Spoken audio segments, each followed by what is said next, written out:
और उपजा तन सुपना, काये बिहक रहे नजीक, जो था बीज फना, जो था बीज फना।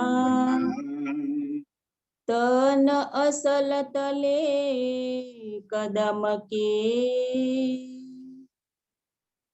तन असल तले कदम के। प्रणाम सुंदर साथ जी। आप हक श्री राजी महाराज वेदांत के धनी सच्चिदानंद स्वरूप आप श्री प्राणनाथ जी हमें अर्श से यहाँ पे खेल के अंदर किस तरह से हमारी नजर आई ये बताते हुए फरमा रहे हैं। तन असल तले कदम के। अर्श में मूल मिलाए में बिठाकर हमें एक खेल दिखाना शुरू करती। ध्यान से सुंदर सर जी, बस इतनी सी बात समझ में आ जाएगी तो ये पूरी माया का प्रपंच हमें समझ में आ जाए। जैसे कि हमने सभी ने दावा तो लिया है कि मैं ब्रह्म सृष्टि हूं, मैं राज्य की अंगना हूं, मैं अर्श से आई हूं, तो अर्श से परमधाम से हम कैसे यहाँ पे आए, बस इतनी सी बात भी समझ में आ जाएगी ना तो पूरी बात फिर कोई उलझन नहीं रहेगी। मूल मिलाए में हमें अपने चरणों में बिठाकर इस पूरे खेल को राज्य ने लाइव टेलीकास्ट अपने दिल में कर दिया। अपने दिल रूपी पर्दे के ऊपर सारी दुनिया, सारा ब्रह्मांड, उसका लाइव टेलीकास्ट, जीवंत प्रसारण अपने दिल में राज्य ने ले लिया। और हम सभी रूहें उनके चरणों में बैठकर उनके दिल के अंदर चल रहे इस लाइव टेलीकास्ट, लाइव प्रोग्राम को हम देख रहे हैं। आज तक हमारी नजर प्रियतम के नेत्र से नेत्र जुड़े हुए थे, हमारी नजर ही प्रियतम की नजरों से जुड़ी। प्रियतम के नेत्र में भरे अनंत अनंत गुणों के सागर की हम हमेशा लज्जत लेते रहे। इश्क का सागर तो प्रियतम के नेत्र में भरा ही है। इश्क के साथ साथ आठों सागर, ध्यान से सुंदर सा जी, वो आठों सागर कोई जल के नहीं है, अरे मेरे प्रियतम के दिल में भरी हुई अनंत लीलाओं के सागर। और धनी जी हमें उन लीलाओं में डूबे रखना चाहते। आठों सागर, इलम का सागर जैसे कि, लेकिन लीलाएं नहीं होती है, कुछ सागर जो अर्श में लीला नहीं हो पाती, इस वास्ते यहां पे लेकर और हम उन सागरों में अनंत सुख वहां पे झिलते लेते। अब आज हमारी नजर प्रियतम की नजरों से अलग होकर प्रियतम के दिल में चल रहे इस खेल के अंदर पड़ गई। सामने बिठा दिया है हमें और पूरे खेल को लाइव जीवंत प्रसारण, जैसे आज हम सभी ये जो बातें बोल रहे हैं, सुन रहे हैं, वो ऐसी की ऐसी अभी लाइव टेलीकास्ट राज्य के दिल में हो रहा है। और धनी के हुक्म से अर्श में जो हमारा मूल स्वरूप है, उसकी नजर इस नासुक तन के जुठे तन के ऊपर पड़ गई, भी प्रियतम के हुक्म से। हमारी मर्जी नहीं। प्रीतम ने जिन रूह को जिस तन के संग जोड़ना चाहा, क्योंकि अर्श में प्रियतम का ही दिल काम कर रहा है, वहदत उनका ही दिल। एक एक बात खुलासे से समझिए, हम अपनी मर्जी के मालिक नहीं है अर्श में, आगे आएगा चर्चा में। जो उनके दिल में उपजता है और वो जो अपने दिल से हमारे दिल तक पहुंचाना चाहते हैं, इतना ही हमारे दिल में आ जाता है। तो जिस तन के संग हमारे मूल स्वरूप को, आत्म को प्रियतम जोड़ना चाहते हैं, उस तन के संग हमारी नजरें जुड़ जाती है। ध्यान से, कहां पे? उनके दिल में। हम बैठे कहां हैं? मूल मिलावे में। नजर कहां पड़ गई? उनके दिल में। और ये पूरा का पूरा खेल राज्य के दिल में चल रहा है। अब जिस आत्म की नजर जिस तन के ऊपर पड़ गई, खेल के जो मोहरे, खेल के जो लीला करने के लिए जितने भी तन बने हुए हैं, उसमें से किसी एक तन के संग उनकी नजर को जोड़ दिया और हम उसी पल उसी तन के माध्यम से एक खेल को देखना शुरू कर दिया। अब हम शुद्ध बुद्ध खो बैठे, अपने मूल स्वरूप को भूल गए, क्योंकि हमने इस तन के संग जोड़ दिया ना। हम माने कौन? ये तन की बात नहीं कर रहा हूं मैं, हम माने मूल स्वरूप हमारा जो मूल मिलाए में बैठा है, उसकी बात हो रही है। उसकी नजर जिस भी तन के ऊपर पड़ गई, तो उस तन के दिल के संग उसका दिल कनेक्ट हो गया। अब इस दिल में जितने भी भाव उत्पन्न होते, वो सारी की सारी बातें परात्म के दिल में पहुंच जाती है। क्योंकि यहाँ पे देखो, हम हर बार चोरी करते, पल पल चोर है हम। जैसे दिल में कुछ और होता है और बोलते कुछ और है और करते तो इससे भी कुछ और है। कभी हम साफ साफ नहीं होते कि जो दिल में होता है वो मुंह पे कह दिया ना, दिल में कुछ और होता है और बोलते कुछ और है और करते तो इससे भी कुछ जुदा है। और ये सारी बातों का आनंद एक खेल का परात्म के चरणों में बैठकर ले रही है। तन असल तले कदम के और उपजा तन सुपना, ये सुपने के तन उपज गया। उपज गया माने क्या? कि परात्म के दिल में इस तन के संग कनेक्शन हो गया, जो मूल मिलाए में बैठकर इस खेल को देख रही है। और इस तरह गणेश जी हमें एक खेल को दिखा रहे हैं। ताये बीह करहे नजीक, जो था बीज फना। तो उस तन, ताये ताये माने को हम ये तन, जो सुपने का तन। अब जगाना किसको? इस सुपने के तन को, कि जो मूल स्वरूप हमारा मूल मिलाए में बैठा है उसको। कौन है फरामोशी में? ध्यान से सुन रहे थे, बस यही तो बात है। जो हमारा मूल स्वरूप प्रियतम के चरणों में बैठा है उसको जगाना है। वो एक पल के अंदर एक पूरी लीला, अव्वल से आज दिन तक की सारी लीला उसी पल में वो देख रही है। अब जगाना उसको है, परामोशी में वो है जो हमारा मूल स्वरूप है। अब कैसे जगाया जाए उसको?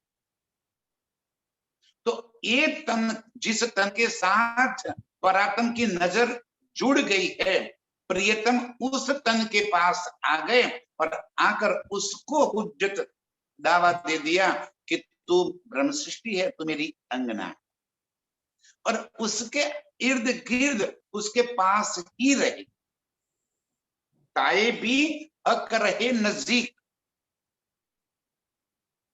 उस तन के नजदीक रहे जो परात्म के दिल में जिस तन के संग जुड़ गया है, उस तन के पास आ गए। जो था बीच फना के नाशवन के अंदर जो था, उसके अंदर उस स्वरूप को उसका कनेक्शन कर दिया। और राज जी इस खेल के अंदर आकर हमें, मतलब कि इस नासुत तन को फना के तन के संग आकर उसी उज्जत दावा दे रहे कि तू ब्रह्म सृष्टि, तो याद कर परम धाम की, तो राज्य की इस कोमल छाती को याद कर, क्योंकि हमारा सबसे ज्यादा मिलन कहाँ होता है? प्रियतम की छाती से। जब भी हम प्रियतम को अपने आलिंगन में बंध जाते हैं, तब हमारा मुख प्रियतम की छाती में ही तो दब जाता है। प्रियतम कस कर हमें अपनी बाहों में जब भर लेते हैं, तब हम अपना मुख, अपना सर प्रियतम की छाती में दबा देते। तो उस कोमल छाती को जरा निरखो, उसको याद कर, अर्श की उन सारी लीलाओं को याद कर, उस मूल मिलावे को याद कर, प्रीतम के नेत्रों को याद कर, इनके मुखार बिंदु के ऊपर याद कर, उनके होठों की मधुर मुस्कान को याद कर, एक एक चीज बताकर प्रियतम हमें यहाँ पे अर्श की बातें याद कराने के वास्ते हमारे जैसा स्वरूप धारण करके हमारे बीच में आ गए, और कहते हैं कि उसको हक ने एक पल के लिए भी नहीं छोड़ा। नींदे दिए गोते सुध बिना, ये जो सुपन का तन। नींद के अंदर नींदे दिए गोते सुध बिना,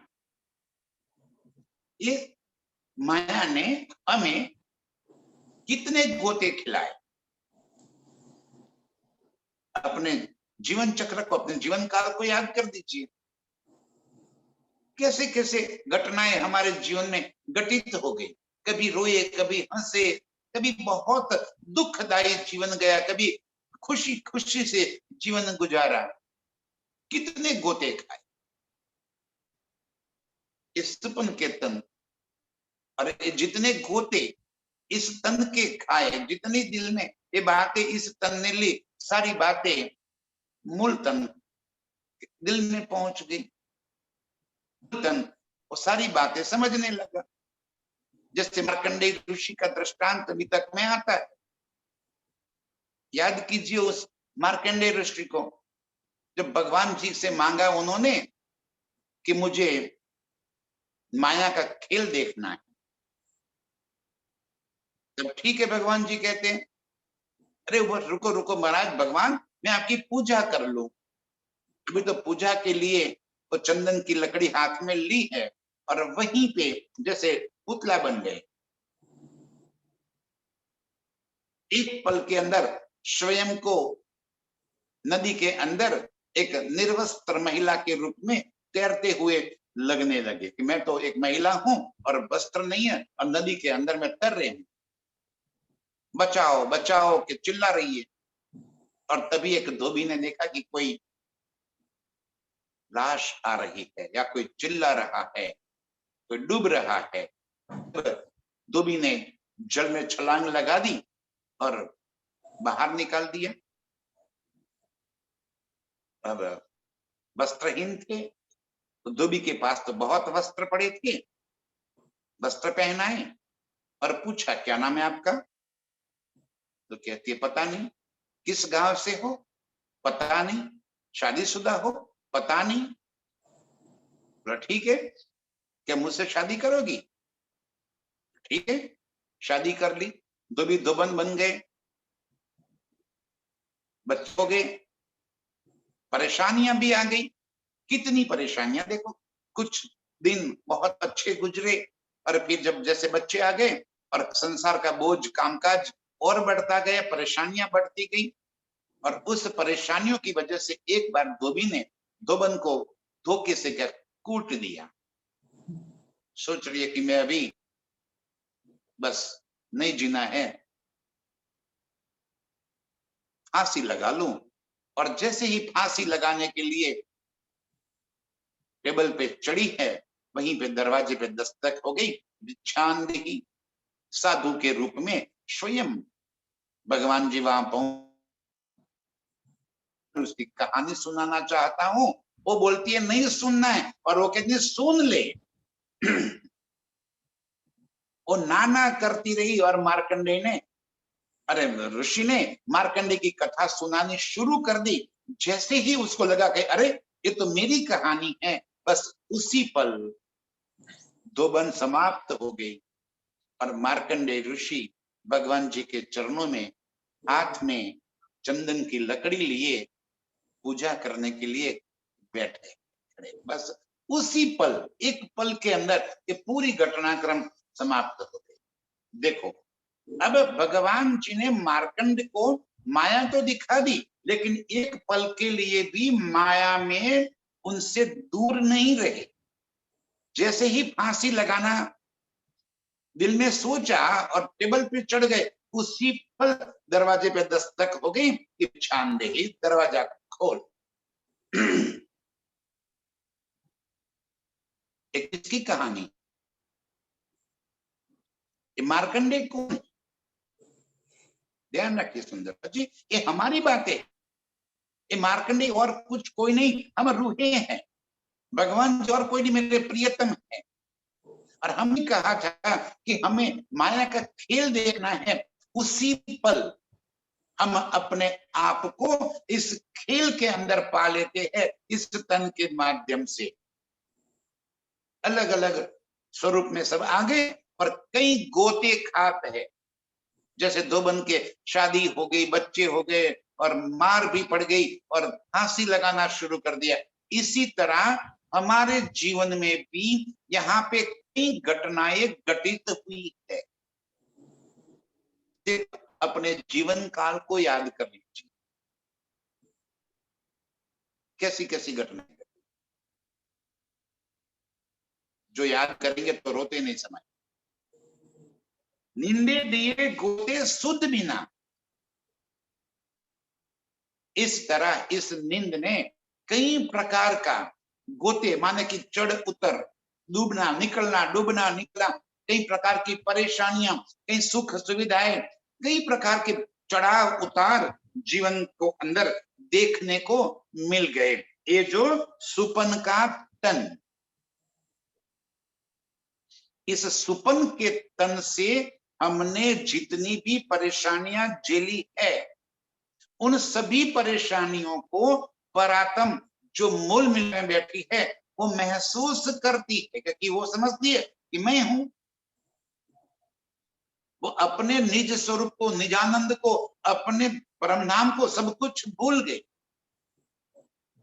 और इस नासुत तन के साथ उसका दिल जुड़ गया। तो ये नासुत तन इस खेल में जितने भी गोते खाते, अब शायद गोते खाना समझ गया। चढ़ना उतरना, जीवन के अंदर कई प्रकार की मुश्किलों का आना, तो हम सभी यहाँ पे जितने गोते खाते हैं ना, उसकी सारी लज्जत परातम मूल मिला में बैठकर ले रही है।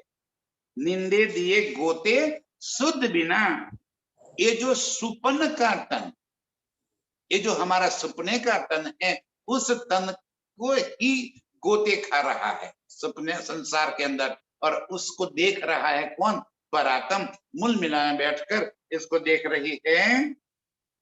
तिनको बिह के न छोड़िया, सिर पर रहे रात दिन। तो इस नासुत तन को भी धन्य जी ने एक पल के लिए भी अपनी नजरों से दूर नहीं किया। हर पल वो हमारे इर्द गिर्द, हमारे आस पास मंडराते रहे। देखो कैसे उन्होंने हमें अपने चरणों में ले लिया,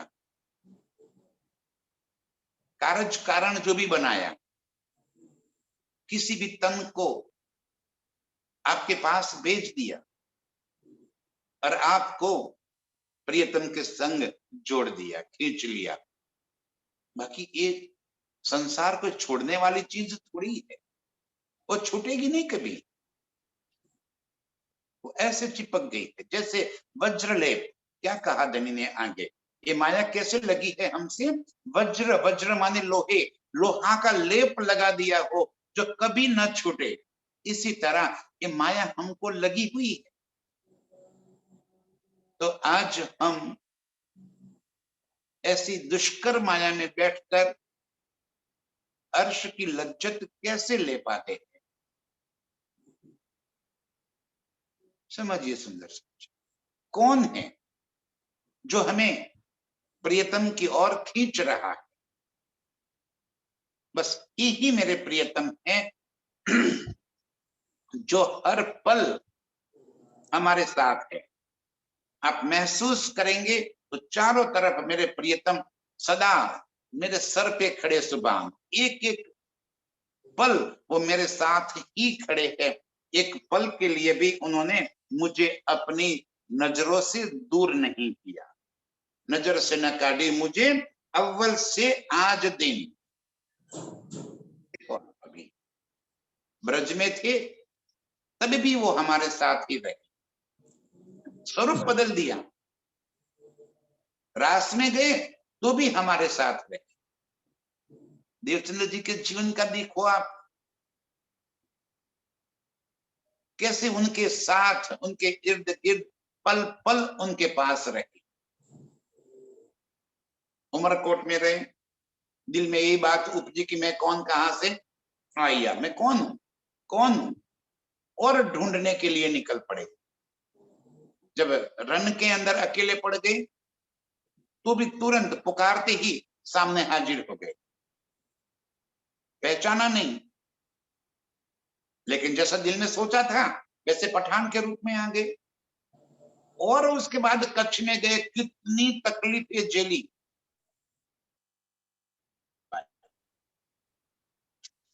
हम सभी की बात करें, हम क्या जो घटनाएं सदगुरु देवचंद्र जी के जीवन में घटी, वो घटनाएं क्या हमारे साथ, हमारे जीवन में नहीं घटी? जरा उन बातों को एहसास करो कि हम तो कैसे खेल के अंदर लिप्त हो गए थे और कैसे कोई आया हमें झिंझोड़ कर अपनी ओर खींच लिया। और चाहे सरकार साहब का तन हो, चाहे कोई और तन हो, उस तनों से हमें मतलब नहीं है।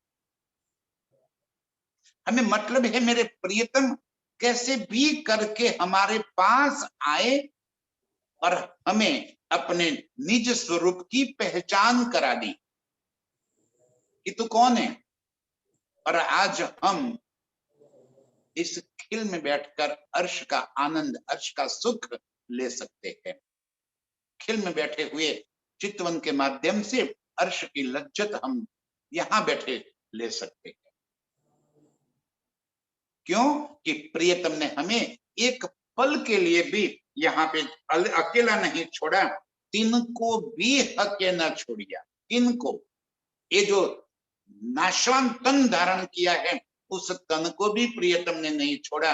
देखो तो धनी की मेहर, मूल स्वरूप को तो कभी वो अलग कर ही नहीं सकते, वो तो उनका अंग रूप अंगना अर्श में अलग है, दो है ही नहीं, उसे कहां से अलग करेंगे। लेकिन धनी की मेहर तो देखो कि जो मूल स्वरूप है उसने जिस तन को धारण कर रखा है उस तन को भी नहीं अलग नहीं किया, उस तन से भी अलग नहीं हो गए। तिनको भी हक के न छोड़िया, सिर पर रहे रात दिन। हमारे रात दिन प्रियतम हमारे साथ ही, हमारे भीतर अवगुणों को नहीं आने देने का काम मेरे प्रियतम ही कर रहे। साफ रखे संबंध को।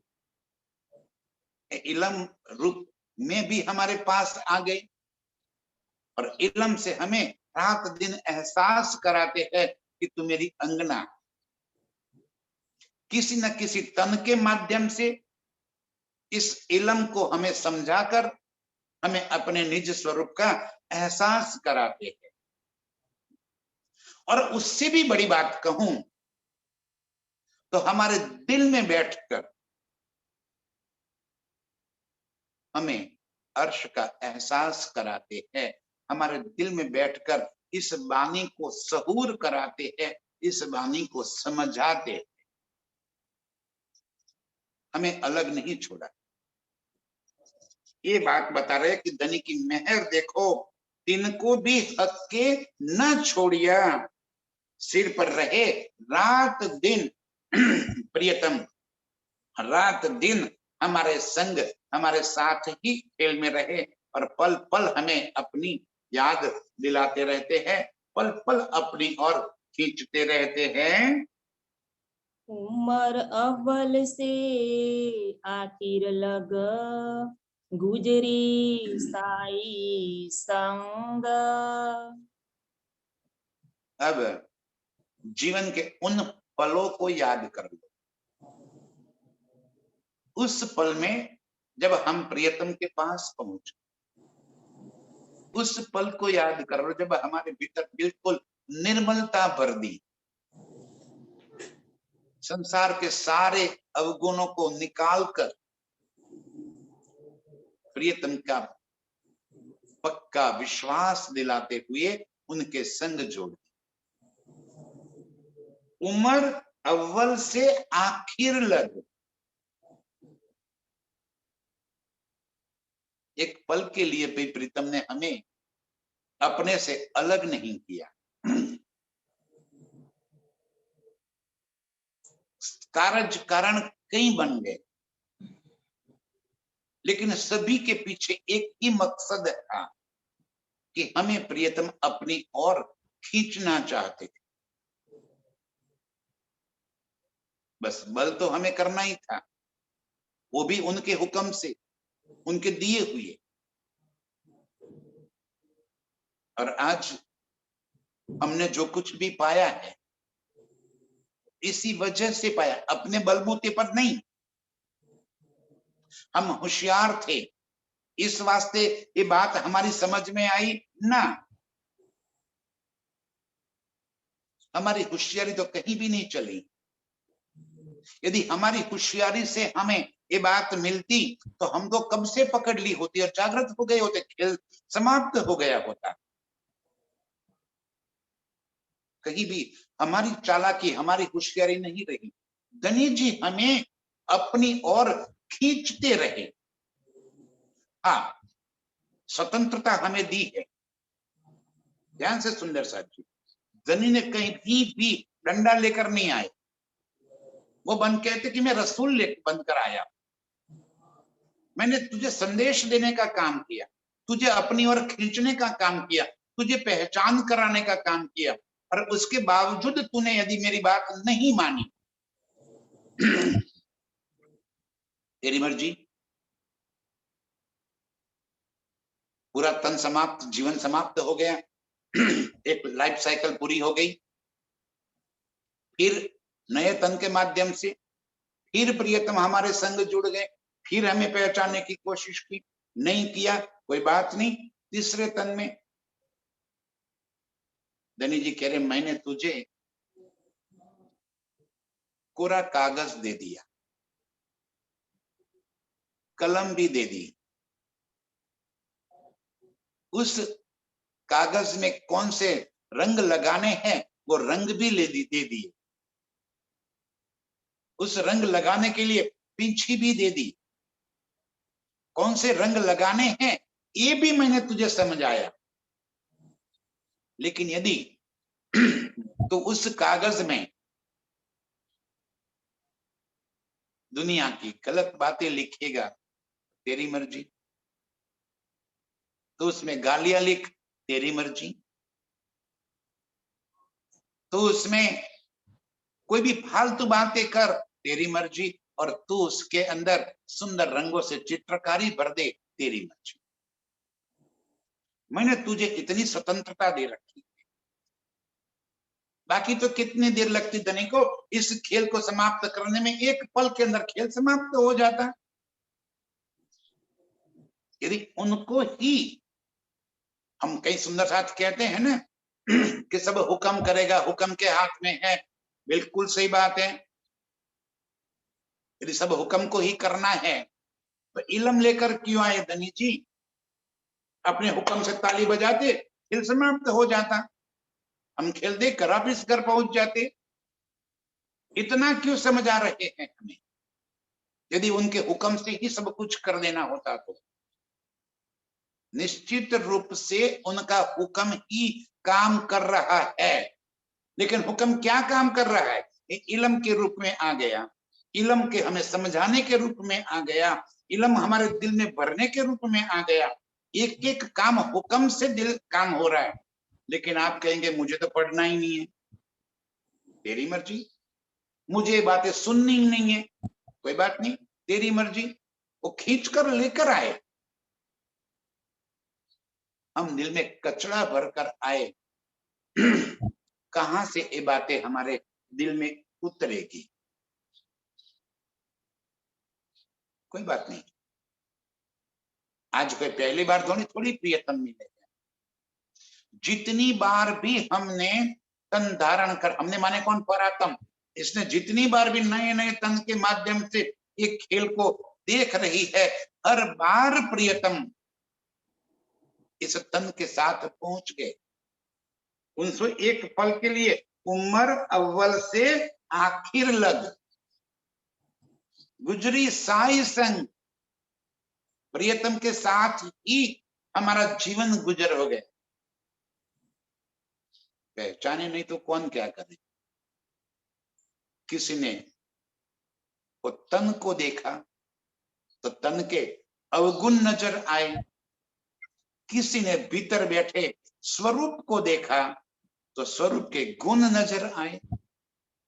अब दृष्टि तो सबकी अलग अलग है, मर्जी भी आपकी अलग अलग है।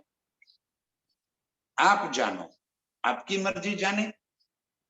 धनी जी के मैंने सभी को सुख समान रूप में दिया। बारिश बरसती है, चारों तरफ समान रूप से बरसती है। जल की, मिट्टी के भीतर गुण भी सभी के अंदर एक समान रूप में है। अब कौन क्या ग्रहण करता है उसके ऊपर उसका फलना फूलना होता है। उम्र अव्वल से आखिर आखिर लग, गुजरी साई संग। एक पल के लिए भी धनी ने हमें अपनी नजरों से दूर नहीं किया, वो हर पल हमारे साथ रहे हैं। मैं पहले ना पहचाने हक के इश्क तरंग, मैं न पहचानी, पता तो तब चलता है जब उसका परिणाम सामने आ जाता है।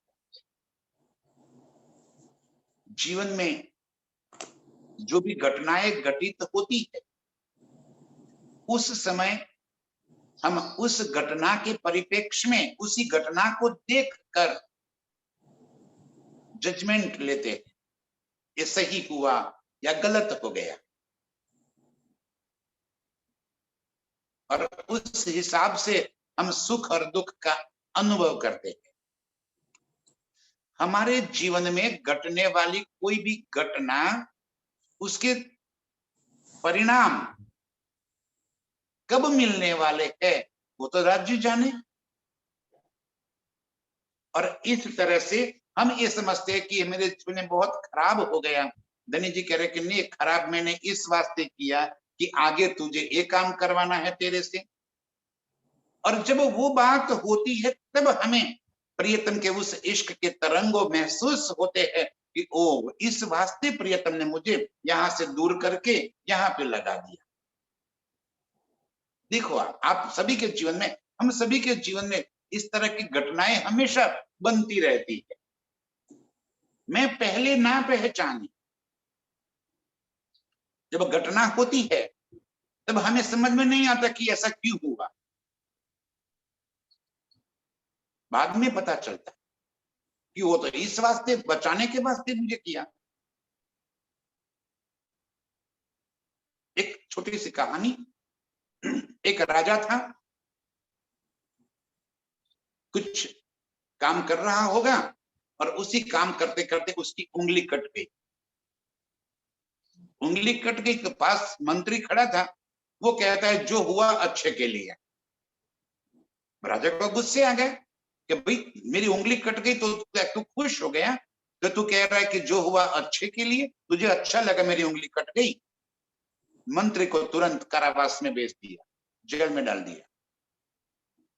उंगली तो कट गई, कुछ महीनों बाद वो तो ठीक हो गई।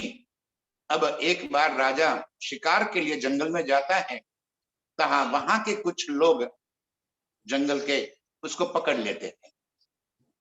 उस दिन उन जंगल के आदिवासियों का कुछ त्योहार था और उस त्योहार में उनको किसी पुरुष की बलि देनी होती थी। बलि के लिए राजा मिल गया, वो तो सब लेकर सजा धजा कर राज को सामने बांध के खड़ा कर दिया और कहने लगे हाँ माता जी को आज उनके जो देवी देवता थे उनको आज भोग के लिए बहुत अच्छा नर मिल गया है।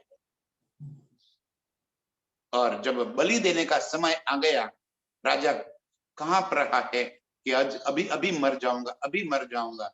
और तभी उनका जो पुजारी होता है वो आकर कहता है कि ठीक है, देखो जरा इस बलि के किसी अंग कटा हुआ तो नहीं है।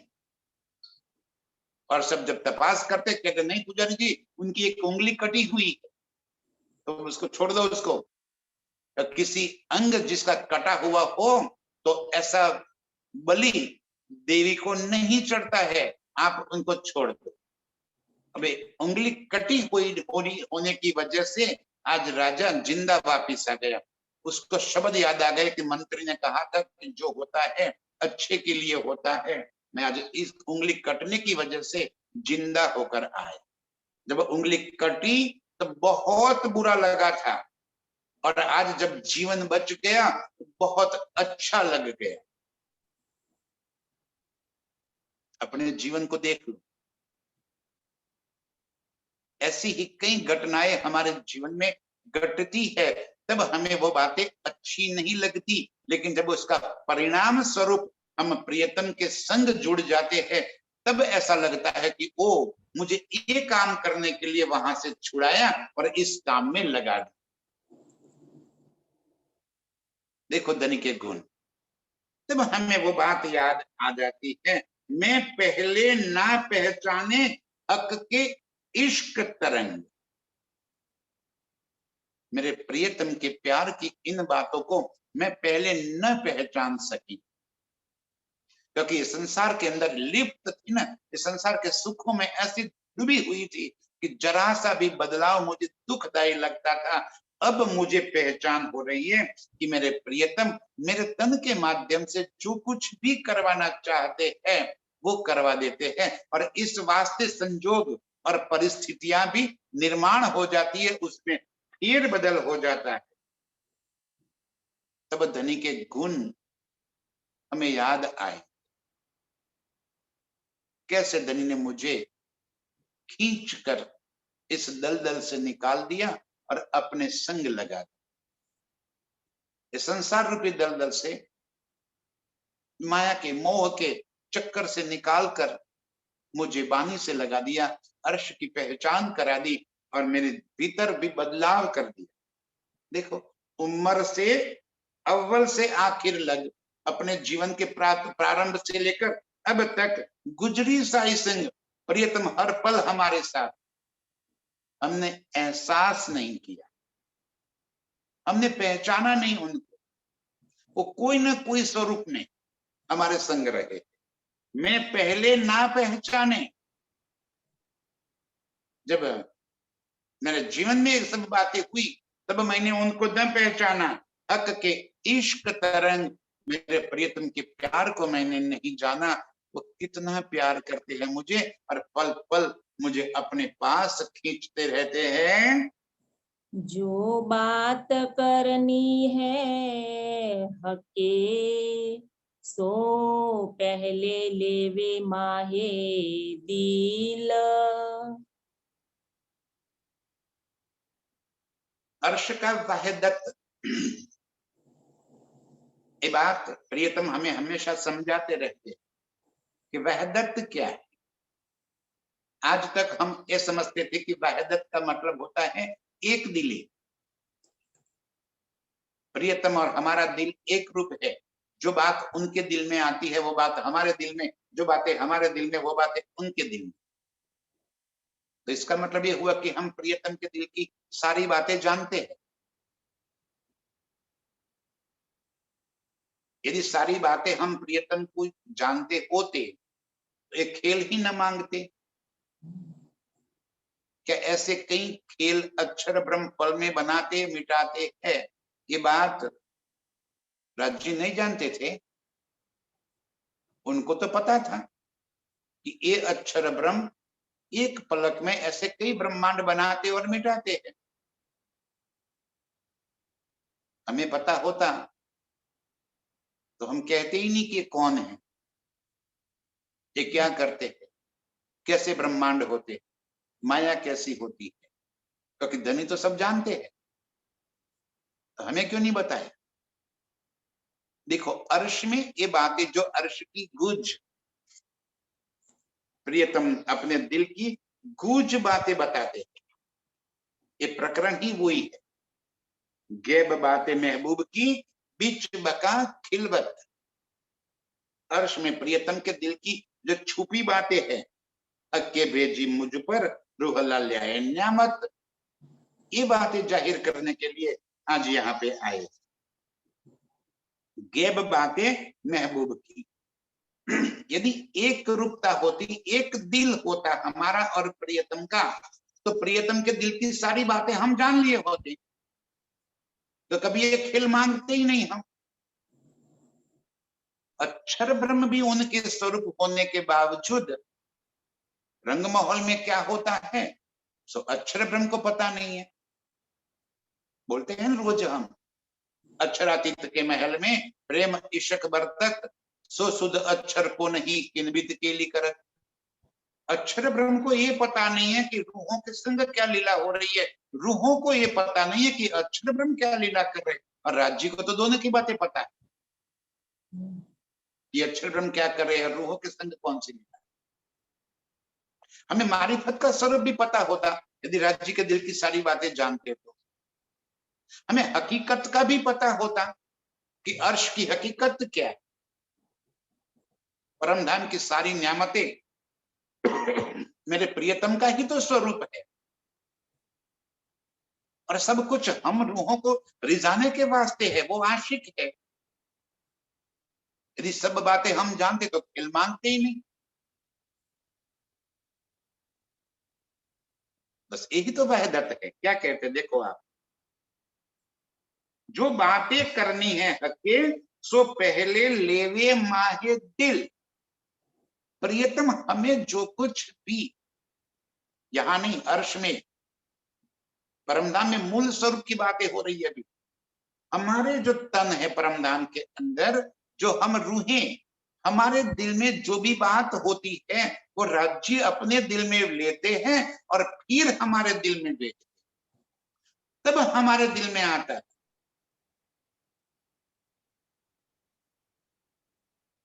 वहदत, एक तन एक दिल। अर्श में दो है ही नहीं, अद्वैत है, और वो भी स्वलीला अद्वैत। उसकी व्याख्या जान लो। अक्षरातीत पूर्ण ब्रह्म अपने संग लीला करने के वास्ते अपने ही अनंत स्वरूप धारण कर लेते हैं और अपने स्वरूपों के संग लीला करते हैं। एक ही स्वलीला अद्वैत, तो अलग कहां, दो कहां हो गए, एक ही तो है। और फिर भी लीला के लिए हमारे अलग तन है, हमारे स्वरूप है, लेकिन उस स्वरूप में प्रियतम जितना कुछ कहते हैं दिल में लेते हैं, और जो हमारे पास बेचते हैं इतना हमारे दिल में आता है। जैसे आज रोज प्रियतम कहते कि मैं इश्क करता हूं, तो हम कहते हैं मैं इश्क करता हूं। वो जो दिल में लेते हैं और हमारे दिल में पहुंच जाती है बात। आज उन्होंने दिल में लिया कि मुझे खेल दिखाना है, तो हमारे दिल में आ गया कि हाँ मुझे खेल देखना है। जो बात हक दिल में लेते हैं, ध्यान से, जो बात करनी है हके, राजी जो कुछ भी बात करना चाहते हैं सो पहले लेवे माहे दिल, वो पहले अपने दिल में ले लेते हैं, और जो बात अपने दिल में आ जाती है वो हमारे दिल में पहुंच जाती, पसर जाती है। ये वहदत है। अर्श के वहदत को, एकत्व को समझिए। अर्श में दो तो है नहीं, हम अलग थोड़ी है, प्रियतम के ही अंग का नूर है। तो अर्श की जितनी नियामतें है सभी तो प्रियतम के अंग का नूर है। ध्यान से, फर्क क्या है ये समझिए सुंदर साहब जी, जो मैं कहना चाहता हूं। यहाँ पे प्रियतम हमें क्या समझाना चाहते हैं? देखो, मारिफत प्रियतम ही हकीकत में सत्य, चित्त और आनंद स्वरूप बन गए। अक्षर ब्रह्म भी वो है और रूहे भी वो ही है। तो जो बातें रूहों के दिल में होती है वो बात अक्षर ब्रह्म के दिल में नहीं होती। जो बात अक्षर ब्रह्म के दिल में होती है वो बातें रूहों के दिल में नहीं होती। अच्छा, उसके बाद भी पशु पंछी है, खूबी खुशहाली है, वन बगीचे है, मोहलाते हैं, जल जिमी है, अनंत नियामतें भी है, वो भी तो राज्य के अंग का नूर है। तो जो राज्य दिल में लेते हैं वो सारी बातें उनके दिल में भी पसर जाती है ना। जिसको जो बात पहुंचाते हैं उसको वो बात पहुंचती है। पशु पंछियों के दिल में ये बात पहुंचाते कि चलो आज हम आ रहे हैं जमुना जी के पर पाल के ऊपर, तो हमसे पहले पशु पंछी सज धज के हमें रिझाने के लिए वहां पहुंच जाते हैं। जिसको जो काम करना है वो राज्य अपने दिल में पहुंचा देते हैं। बंदर को पहुंचा देते हैं कि तू बस विचित्र वेशभूषा सज के नगाड़ा बजा दे। हाथियों को कहते हैं कि तुम जल में पानी भर के उछालो और कई मस्तियां करो। पंछियों को कहते हैं आप गीत गुनगुनाओ, चहको, महको, टहको, और वो टहकने लग जाती है। वनों को, फूलों को, बगीचों को कहते हैं कि अनंत फूलों का श्रृंगार करके खड़े हो जाओ, तो सही पे अनंत फूलों से सजे हुए वो बाग बगीचे पेड़ पौधे तैयार हो जाते हैं। प्रियतम की असवारी आनी। अर्श की इन लीलाओं को जरा समझो। वहदत है, मेरे प्रियतम अपने दिल में जो बातें भरते हैं और जिसे जितना पहुंचाना चाहते हैं उसके दिल में उतनी ही बातें पहुंच जाती है। निस्बत हम रूहों के संग, इश्क हम रूहों के संग है, और रूहों के रिजाने के वास्ते अर्श की अनंत नियामतें। सभी का काम ही एक है, रूहों को रिजाना। और रूहें खुश तो प्रियतम खुश। आशिक का काम ही ये है ना कि माशुका को खुश करना। और माशुका जब खिलखिलाकर हंसती है तो माशुक, आशिक बहुत खुश हो जाता है। हाँ हाँ हाँ हाँ, हमारी माशुका बहुत खुश है आज। जो बात करनी है हक, मूल बात को पकड़िए, वहीं से हम छूट न जाए। जो बात करनी है हक सो पहले लेवे माहे दिल। प्रियतम जिसके साथ भी जो काम, जो बात करनी है, जो लीला करवानी है, वो पहले अपने दिल में ले लेते हैं। पीछे सब में पसरे जो वाहिदत में असल। उसके बाद सब में पसरे, सभी के दिल में वो बात पहुंच जाती है। सेंटर पॉइंट राज्य का दिल है, समझिए सुंदर साहब। सेंटर पॉइंट, मुख्य पॉइंट जो है वो राज्य का दिल है। और राज्य के दिल के जैसे मेरी 5 उंगलियां हैं, तो इस तरह के ये वाहिदत हो गई। वाहिदत राज्य का दिल हो गया। ये पांचों उंगलियां जो है वो अर्श की नियामतें समझ लीजिए आप। एक रूहों को पकड़ लीजिए, एक अक्षर ब्रह्म को पकड़ लीजिए, एक पशु पंछी खुदी खुशहाली को पकड़ लीजिए, एक वन बगीचे को पकड़ लीजिए, एक मोहलाते जल जिमी को पकड़ लीजिए। और सभी के भीतर क्या लीला करनी है, वो राज्य जिसको जो पहुंचाते हैं उस तरह से पांचों लीला करते रहती है। वो अपने स्वतंत्र रूप से कुछ भी नहीं कर सकती। जो राज्य आदेश देते हैं, हुक्म करते हैं, जो दिल में लेते हैं, वो बातें उनके पास पहुंच जाती है और उस तरह से लीला होती है।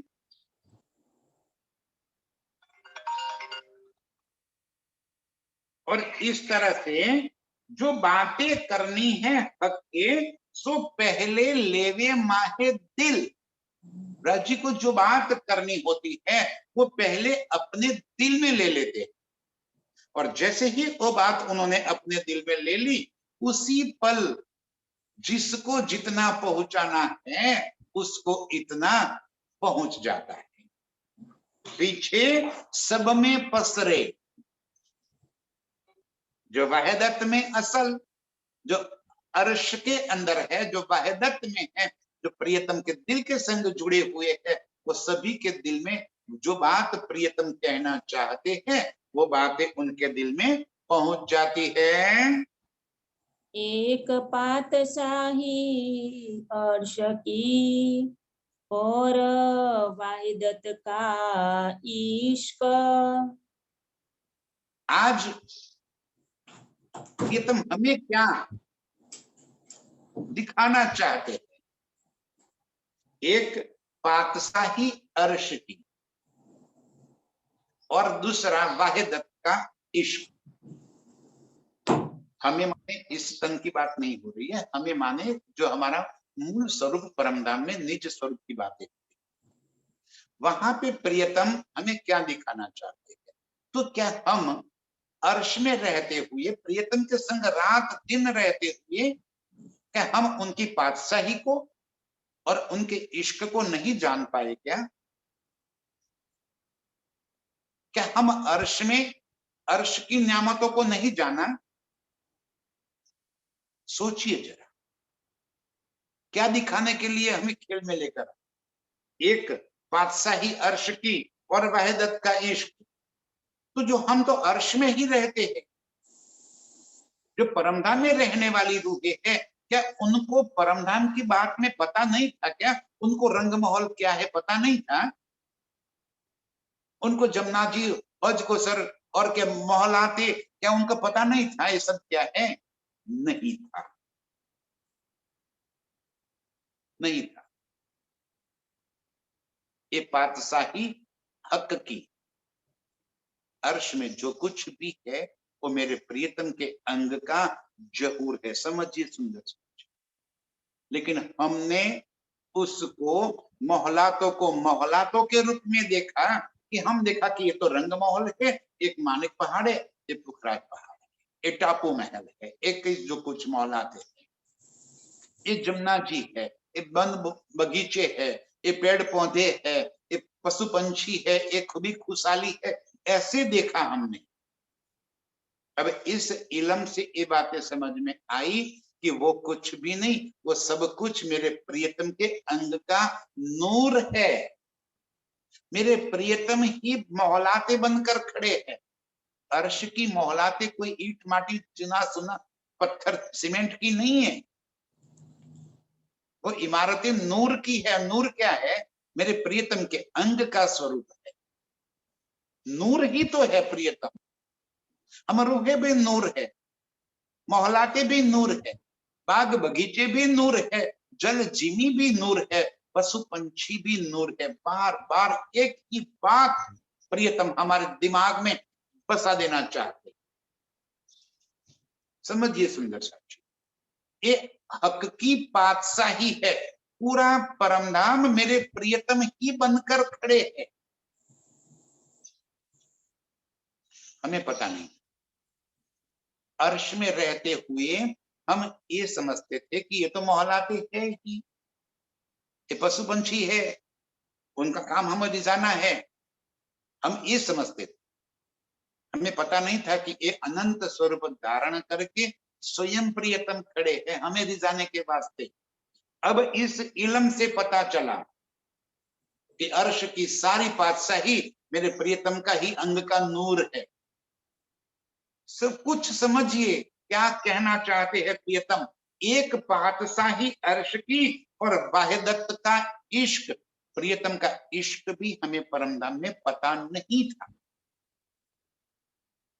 इस इल्म से पता चला क्या है इश्क, उनकी आशिकी क्या है। तो वो अनंत स्वरूप धारण करके क्यों खड़े, क्योंकि वो अपनी रूहों को रिझाना चाहते हैं। वो आशिक है, वो चाहते हैं कि मेरी रूह पल पल हंसती रहे, मुस्कुराती रहे, खुश रहे। मुख कर्माने तुम्हारे ना देख सकूं, हमारे मुख पे एक पल के लिए एक ग्लानि आ जाए, इतना भी धनी जी कहते हैं कि मैं नहीं देख सकता। ये इश्क है उनका, ये उनकी आशिकी है। ये हमें पता नहीं चला, ये हमें पता नहीं चला। देखो आप अर्श की अनंत कंपटीशन लीलाओं की हरिफाइयों में हमेशा प्रियतम हार जाते हैं और हम रूहें जीत जाती है। हम तालियां बजाती है, खुश हो जाती है, नाचती है कि हमने प्रियतम को हरा दिया। क्या वो हार जाते हैं हमसे? अरे भाई वो जानबूझ कर हार जाते हैं ताकि हम रूहें आनंदित हो सके, खुश हो सके, महक उठे, चहक उठे। इस वास्ते वो जानबूझ के हार जाते।